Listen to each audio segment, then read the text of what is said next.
Hi friends, आप लोग कैसे हैं। बाय विक्रम क्लासेस में आप लोग को स्वागत है। जो हमने पिछले वीडियो में 21 से लेकर हम लोग 40 तक हम लोग वीडियो देखे, जो बायोलॉजी के ऑब्जेक्टिव हम लोग देख रहे थे। ठीक है फ्रेंड, उसके बाद हम 41 से लेकर 60 तक हम वीडियो लेके आए हैं फ्रेंड। उसके बाद हम लोग केमिस्ट्री की ओर बढ़ेंगे। हमने बायोलॉजी के 3 पार्ट में बांटा। बायोलॉजी क्लास 1 बांटा, उसके बाद बायोलॉजी क्लास 2 बांटा, बायोलॉजी क्लास 3 बांटा। तो आज बायोलॉजी क्लास 3 का आज लास्ट वीडियो है। उसके बाद हम लोग केमिस्ट्री की ओर बढ़ेंगे फ्रेंड। उसके बाद हम लोग केमिस्ट्री की ओर बढ़ेंगे। केमिस्ट्री में भी हम 3 पार्ट को बनाएंगे। Chemistry class 1, chemistry class 2, chemistry class 3 बनाएंगे फ्रेंड। उसके बाद हम लोग मैथ की ओर चलेंगे। उसके बाद हम लोग हिस्ट्री की ओर चलेंगे।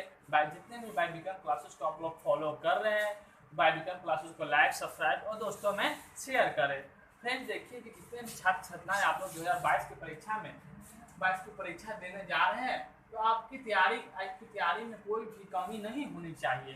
देखिए फ्रेंड्स, आप सभी विद्यार्थी जानते हैं कि ऑब्जेक्टिव का बहुत ही महत्व होता है, इसलिए आप लोग ज़्यादा वीडियो पर फोकस है। बाय विक्रम क्लासेस को लाइक, सब्सक्राइब और दोस्तों में शेयर कर। चलिए हम लोग क्वेश्चन पर चलते हैं। उसके बाद अगली वीडियो में फिर हम टॉपिक पर अपना चर्चा करते रहेंगे। कोई पहला हमको क्वेश्चन बोल रहा है कि सभी जीव जंतुओं के लिए ऊर्जा का अंतिम स्रोत क्या होता है। सभी जीव जंतुओं के लिए ऊर्जा का अंतिम स्रोत क्या होता है। तो ग्रह होता है, चंद्रमा होता है, या सूर्य होता है, या कोयला होता है। तो कभी भी सभी जीव जंतुओं के लिए ऊर्जा का अंतिम स्रोत होगा तो कभी भी सूर्य होगा फ्रेंड्स। इसका आंसर आपको सूर्य हो जाता है। सूर्य को हम लोग सूर्य ही बोल सकते हैं। शुद्ध शब्द सूर्य को हम लोग सूर्य ही बोलते हैं। सूर्य ये थोड़ा हट का है। उसके बाद देखिए अगला क्वेश्चन आपका कह रहा है कि हाइड्रा में क्या पाया जाता है। हाइड्रा में फ्रेंड्स क्या पाया जाता है। तो हाइड्रा में आपको मस्तिष्क पाया जाता है, या तंत्रिका पाया जाता है, या मुख पाया जाता है, सपक्ष पाया जाता है। कभी भी हाइड्रा में पाया जाएगा तो सपक्ष की मात्रा ही पाई जाएगी। आपका अगला क्वेश्चन कह रहा है कि फेफड़ा का आकार कैसा होता है। ये क्वेश्चन है आपको जो 2021 की एग्जाम में फर्स्ट सेकेंड सिटिंग में पूछा गया क्वेश्चन है कि फेफड़ा का आकार कैसा होता है, या फेफड़ा का आकार कैसा होता है। उससे आपको कोई लेना देना नहीं कि होता है, क्या होता है, नहीं होता है। उससे कोई मतलब क्वेश्चन पढ़ना है कि फेफड़ा का आकार होता है तो कैसा होता है। तो बेलनाकार होता है। बहुत फ्रेंड्स बोलते हैं कि बेलनाकार होता है। हम तो देखने तो नहीं गए हैं कि फेफड़ा बेलाकार होता है, आयताकार होता है, या अंडाकार होता है। आप तो देखने तो नहीं गए हैं। जो आपको टीचर पढ़ाए होंगे, चैप्टर में पढ़ाए होंगे, तो आप तब भी नहीं जानिएगा कि हाँ फेफड़ा का आकार कैसा होता है, गोलाकार होता है, बेलनाकार होता है, अंडाकार होता है, या कार होता है, कार होता है। तो आपका अंडाकार नहीं है, बेलनाकार नहीं है, अंडा उसके बाद गोलाकार नहीं है, बेलनाकार नहीं है, अंडाकार नहीं है। तो आपका हो जाएगा शंकर हो जाता है आपका फेफड़ा का आकार। अगला क्वेश्चन क्या है, मछलियों में शोषण होता है। मछलियों में शोषण किसके द्वारा होता है। मछलियों में शोषण किसके द्वारा होता है। फेफड़ा के द्वारा होता है, शरीर के सतह में होता है, या ग्लोम के द्वारा होता है। इनमें से सभी होता है। तो कभी भी मछलियों में शोषण होता है तो ग्लोम के ही द्वारा होता है। शोषण बोला है, ठीक है फ्रेंड्स। अगला क्वेश्चन आपको बोल रहा है कि पौधों में गैसों का आदान प्रदान किसके द्वारा होता है। रक्त के द्वारा होता है, जड़ के द्वारा होता है, तना के द्वारा होता है, टहनी के द्वारा। टहनी का मतलब, अब टहनी का क्या अर्थ है। विद्यार्थी कहते हैं पूछ देते हैं कि टहनी का अर्थ क्या होता है। तो टहनी का अर्थ हो जाता है तो किसी भी पेड़ का डाली हो जाता है टहनी का अर्थ। तो इसका आंसर आपको रद्द ही हो जाएगा, ठीक है फ्रेंड। अगला क्वेश्चन कह रहा है अगला क्वेश्चन आपको कह रहा है ऊर्जा उत्पादन के लिए कोशिका प्राय किसकी प्रयोग करती है, किसके प्रयोग में करती है। अगला क्वेश्चन आपका सूर्य, तो इसका ग्लूकोज में करती है, अमीनो अम्ल में करती है, वासा अम्ल में करती है, इनमें से कोई में नहीं करती। तो इसका आपका ग्लूकोज में ही हो जाएगा। अगला क्वेश्चन आपका कह रहा है अशुद्ध रक्त फेफड़ों से हृदय में होता है। तो आपको किसके द्वारा होता है। जब अशुद्ध रक्त फेफड़े से हृदय में जाता है कितने रेट में होता है। तो आपका पहला आपका ऑप्शन हो जाता है पहला ऑप्शन होने है क्या कि कह रहा है कि अशुद्ध रक्त फेफड़ों से हृदय में कब जाता है, तो आपका हो जाता है फुस्फुस सिरे के द्वारा जाता है, या फुस्फुस धमनी के द्वारा जाता है, या आपको रक्त कोशिका के द्वारा हो जाता है, या इनसे सभी हो जाता है। फुस्फुस धमनी के ही द्वारा आपको शुद्ध रक्त फेफड़े हृदय में जाता है। अगला आपका क्वेश्चन कह रहा है फ्रेंड कि हरे पौधे रात्रि में किस गैस का निष्कासन करता है। निष्कासन का मतलब हो जाता है कि हरे पौधे रात में, या रात्रि की जगह हम रात्रि, और कितने विद्यार्थी आप नहीं जानते हैं कि रात्रि की क्या मतलब हो जाता है। इसको रात्रि को हम बोल सकते हैं कि रात्रि, रात को या रात में किस गैस को निकालता है। निष्कासन का मतलब निकालता है, किस गैस को निकालता है। तो पहला आपको ऑक्सीजन हो जाता है, दूसरा हो जाता है CO2 मतलब कार्बन ऑक्साइड, ठीक है। उसके बाद में सी में आपको बोल देता है नाइट्रोजन, और नाइट्रोजन उसमें से सभी हो जाते हैं, इसको हम CO2 बोलेंगे, कार्बन डाइऑक्साइड।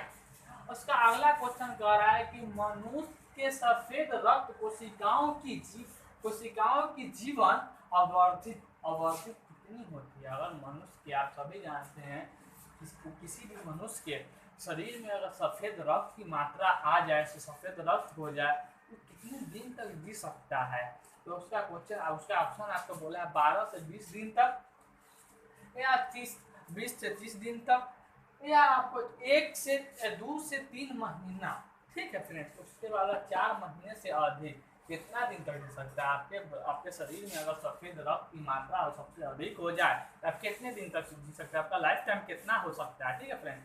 तो आपका लाइफ टाइम 12 से 20 तक ही हो जाता है। BBI क्वेश्चन है, जो पूछा हुआ क्वेश्चन नहीं है, पूछा हुआ क्वेश्चन है, एग्जाम में पूछ सकता है फ्रेंड। उसके बाद देखिए फ्रेंड, अगला क्वेश्चन आपको क्या कह रहा है कि किसी ही जीव में हीमोग्लोबिन नहीं होता है। किस जीव में हीमोग्लोबिन नहीं होता है। तो सभी फ्रेंड जानते होंगे, ये कॉमन क्वेश्चन है, आपका टीचर बताए होंगे, जब चैप्टर पढ़ाते होंगे तो आपको टीचर बताए होंगे कि हीमोग्लोबिन किसमें नहीं पाया जाता है। तो आपको पहला क्वेश्चन आपको कह रहा है मक्खी, दूसरा क्वेश्चन कह रहा है मनुष्य, तीसरा क्वेश्चन है उसका तीसरा ऑप्शन कह रहा है कि पक्षी, चौथा ऑप्शन कह रहा है इनमें से कोई नहीं। तो आप सभी फ्रेंड्स जानते होंगे कि इसका आंसर आपको क्या होता है। जो कॉमन क्वेश्चन है, जो एग्जाम में पूछा हुआ क्वेश्चन है कि किसी जीव में हीमोग्लोबिन नहीं होता है, किस जीव में हीमोग्लोबिन नहीं होता है, तो आपको सभी जानते हैं कि मक्खी में हीमोग्लोबिन की मात्रा नहीं होती है, ठीक है फ्रेंड।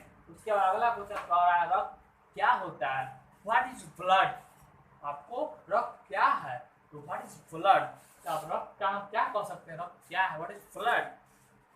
इसको हम कह सकते हैं उत्तक है, या कोशिका है, या पदार्थ, इनमें से सभी है। तो हमें रक्त क्या है, तो आपका ये हो जाता है उत्तक है, रक्त उत्तक है, व्हाट इज ब्लड। उसका फ्रेंड कह रहा है, अगला क्वेश्चन कह रहा है मनुष्य में कौन उत्सर्जी अंग नहीं है। कह रहा है कि मनुष्य में कौन उत्सर्जित अंग नहीं है। फेफड़ा है, अगला ऑप्शन बोला है फेफड़ा, दूसरा बोला है युक्त बोला है, और तीसरा ऑप्शन बोला है अग्नाशय, और चौथा बोला है इनमें से कोई नहीं। तो आपका आंसर हो जाता है अग्नाशय हो जाता है, आपका आंसर अग्नाशय हो जाता है फ्रेंड। उसके बाद आपका क्वेश्चन कह रहा है 53 नंबर आपका क्वेश्चन कह रहा है एक अंडाशय में कितने बीजाणु होते हैं, मतलब कितने बीजाणु पाए जाते हैं। एक अंडाशय में कितने बीजाणु पाए जाते हैं, कितने बीजाणु होते हैं, ठीक है फ्रेंड। तो पहला एक है, दूसरा अनेक है, तीसरा है 3 या 4 होते हैं फ्रेंड्स। उसके बाद है 3 में से सभी। आप नहीं जानते कि एक अंडाशय में कितने बीजाणु होते हैं या पाए जाते हैं। इसका मतलब आप कह सकते हैं कि एक अंडाशय में कितने बीजाणु पाए जाते हैं फ्रेंड। एक बीजाणु में आप लोग अगर नहीं जानते हो कि एक बीजाणु पाए जाते हैं, दो से अधिक पाए जाते हैं और अनेक पाए जाते हैं, तो इसको हम सभी में लगा सकते हैं। उसके बाद आपका अगला क्वेश्चन कह रहा है आलू में जनन कैसे होता है। आलू में जनन कैसे होता है फ्रेंड।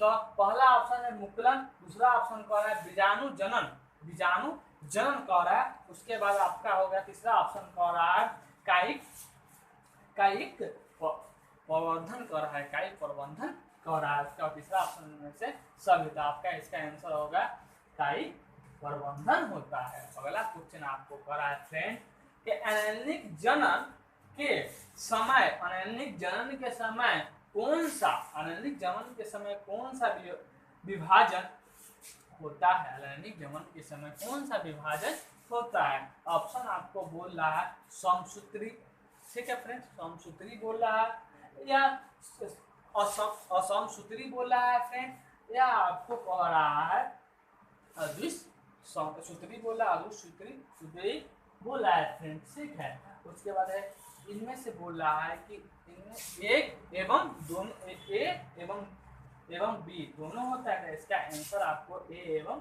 दोनों हो जाता है। देखिए फ्रेंड, आपका बायोलॉजी चैप्टर